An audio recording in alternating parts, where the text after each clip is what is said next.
এই যে এই সুন্দর কেকটা দেখতে পাচ্ছ, এই সুন্দর কেকটা আমার বর আমার জন্য নিয়ে এসেছে, কারণ আজকে আমার জন্মদিন। তো দেখো আমি বসে গিয়েছি কেক কাটতে, তার আগে ফটো সেশন হয়ে গেল, তারপর কেকটা কাটছি আর সবাই মিলে আমাকে উইশ করছে।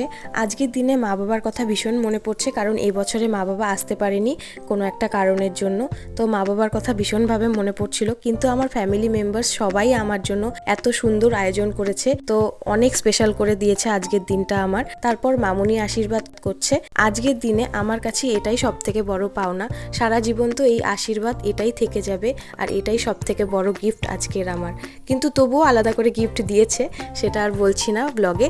তারপর মাসি আশীর্বাদ করলো, মামা আশীর্বাদ করলো, তারপর এই যে আমাদের বাড়ির ছোট্ট পুচকু আমাদের বনি, সে আমার জন্য একটা কার্ড বানিয়েছে, সেটা দিল। দেওয়ার পর আমাকে দাদাভাই আশীর্বাদ করে গিফট দিল। আর দাদাভাইয়ের গিফট পেয়ে এত হাসছি কেন বলছি তার আগে প্রণামটা করে নিই। কিন্তু দেখো ছুটে পালিয়ে গেল। যতবার প্রণাম করতে যাই এরকমই করে, কখনো প্রণাম নেয় না দাদাভাই। দাদাভাই হচ্ছে আমার সম্পর্কে ভাসুর হন, যিনি আমাকে দিয়েছে এই যে বাচ্চাদের একটা খেলনা 2000 টাকার নোট মজা করে।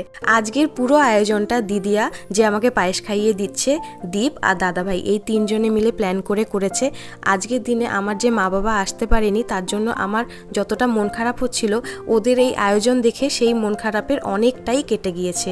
তোমাদের সকলকে অনেক অনেক ধন্যবাদ আমার আজকের দিনটা এতটা স্পেশাল করে তোলার জন্য।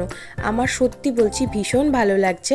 আর এই যে দিদিয়া নিজে হাতে সব রান্না আর সব আয়োজন নিজে করেছে। বাচ্চাগুলোকে আগে খেতে দিয়ে তারপর সবার খাওয়া দাওয়া শেষে আমরা খেতে বসেছি, আর দাদাভাই সার্ভ করে দিচ্ছিল। তো চলো ভিডিওটা এন্ড করলাম, ভালো লাগলে লাইক করো, টাটা।